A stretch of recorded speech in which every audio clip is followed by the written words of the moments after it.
सोचिए जरा, एक पूरी की पूरी सभ्यता जो हजारों साल पहले अपने चरम पर थी, समय की धूल में कहीं खो गई और फिर अचानक से दोबारा खोज ली गई। आज हम सिंधु घाटी सभ्यता के इसी रहस्यमय दुनिया में उतरने वाले हैं।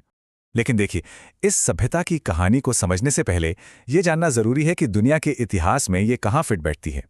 ये कोई संयोग नहीं है। दुनिया की जितनी भी महान प्राचीन सभ्यताएं हुईं, वो सब की सब नदियों के किनारे ही पनपी। नदियां सिर्फ पीने के पानी का जरिया नहीं थी, नहीं, वो तो उस जमाने के हाईवे थे, खेती के लिए जीवन थीं, और वो जगह थीं जहां अलग अलग संस्कृतियां आकर मिलती थीं। तो इस शानदार कहानी के सफर को आसान बनाने के लिए हमने इसे कुछ अहम हिस्सों में बांट दिया है। हम एकदम शुरुआत से शुरू करेंगे, देखेंगे कि ये कैसे विकसित हुई, फिर हम इसकी दोबारा खोज की दिलचस्प कहानी जानेंगे और आखिर में उस सबसे बड़े सवाल पर आएंगे जो आज भी सबको उलझाए हुए है, इसका पतन कैसे हुआ। तो ये सब शुरू कैसे हुआ?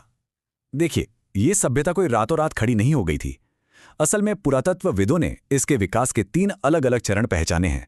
मतलब पहले शुरुआती बस्तियां बनी, फिर वो एक पूरी तरह से विकसित शहरी समाज में बदलीं और आखिर में वो दौर आया जब इसका पतन होने लगा।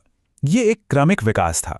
ये नक्शा हमें ठीक वहीं ले जाता है जहां से सब कुछ शुरू हुआ।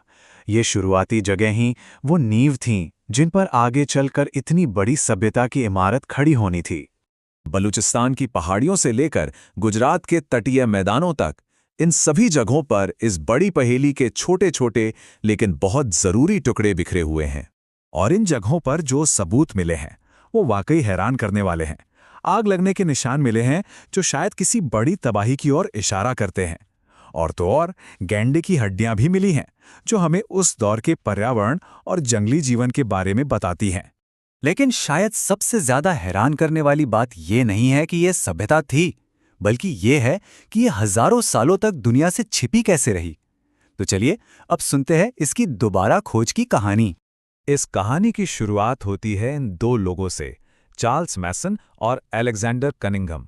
ये उन पहले आधुनिक खोजकर्ताओं में से थे जिन्होंने इन खंडहरों को देखा, पर शायद उन्हें भी यह अंदाजा नहीं था कि वो इतिहास के कितने बड़े खजाने पर खड़े हैं। इस खोज को पूरा होने में 1 सदी लग गई। अजीब सी मोहरों से लेकर उन खंडहरों तक जिनकी ईंटों को रेलवे लाइन बिछाने में इस्तेमाल कर लिया गया। धीरे धीरे सुराग जुड़ते गए और आखिरकार 1924 में दुनिया के सामने एक पूरी खोई हुई सभ्यता का ऐलान कर दिया गया। अच्छा, अब जब हम ये जान गए हैं कि ये सभ्यता मिली कैसे, तो चलिए इसे समय और भूगोल के नक्शे पर ठीक से बैठाते हैं।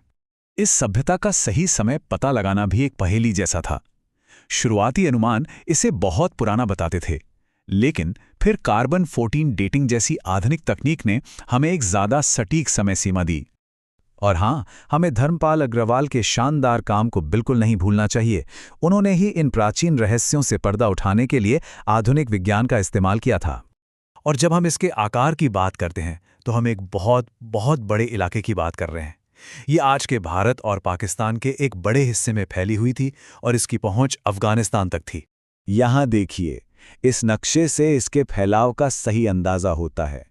ये इतनी विशाल थी कि उस समय की मिस्र और मेसोपोटामिया दोनों सभ्यताओं को मिला भी दें तो भी ये उनसे बड़ी थी। तो हमने इसकी शुरुआत देख ली, इसकी खोज की कहानी जान ली और इसका अविश्वसनीय विस्तार भी देख लिया।